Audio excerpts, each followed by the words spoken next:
Isang magandang balita ngayon sa ating mga Pilipino boxing fans dahil formal ng inanunsyo ng multi-billionaire politician na si Chavit Singson ang hangaring nitong maging major sponsor sa mga bigating boxing match na idadaos mismo dito sa ating bansa, partikular sa Visayas. Kung sakali man na maisa sa katuparan ang nasabing plano, ito ay paniguradong magmamarka sa kasaysayan ng Philippine boxing. Sa katunayan, ay hinahanda na ng kampo nitong si Chavit Singson ang preparasyon para sa dalawang bigating laban sa unang bahagi ng taong 2025 dito sa Pilipinas.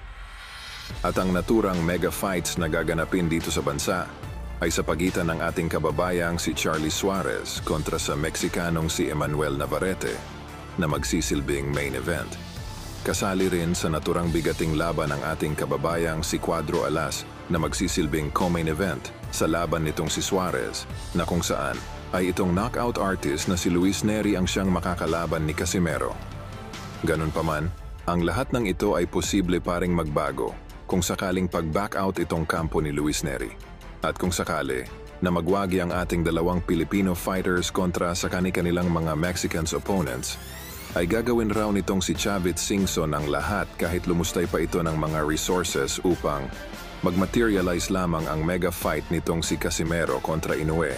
at tuluyan na ring wakasan ang paghahari ng mga Japanese boxers dito sa lower division. Hindi na rin naman bago sa ating lahat ang main goal nitong si Chavit at ito ay ang maisakatuparan sa Amerika, ang laban ni Casimero kontra sa pambato ng bansang Japan na si Inoue sa featherweight division sa tulong na rin ng big-time veteran promoter Bob Arum. Matindi ang hangarin at kagustuhan nitong si Chavit Singson na maalis sa bansang Japan ang paghahari ng mga Japanese boxers sa lower division dahil malakas ang paniniwala nitong si Chavit na sa systematic and scientific training program lamang nakakalamang ang mga Japanese fighters kontra sa mga Pinoy na tanging talento lamang at fighting spirit ang pinupuhunan sa bawat laban.